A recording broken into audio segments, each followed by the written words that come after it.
সেজেগুজে আমি একদম রেডি। আর এই কুর্তিটা আমি নতুন পরেছি, ফ্লিপকার্ট থেকে অর্ডার করেছিলাম। আর গৌতম তাড়াতাড়ি করে লাইট অফ করে দিচ্ছে। চলে এসেছি একটা বার্থডে পার্টিতে। আজকে শ্রেয়সীর 5 বছরের জন্মদিন। শ্রেয়সী হচ্ছে পিয়ালি আর শান্তনুর মেয়ে, আমাদের ছোট মিঠি। আর এই হচ্ছে আমাদের বার্থডে গার্ল।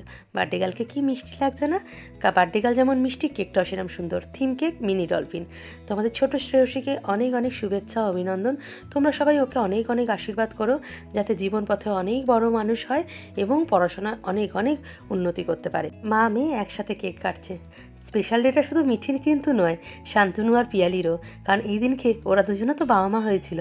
দেরি না করে ডিনারটা কমপ্লিট করে নিলাম। সামনে উৎসার এক্সাম, আর প্রত্যেকটা খাবার ছিল অসাধারণ যাকে বলে।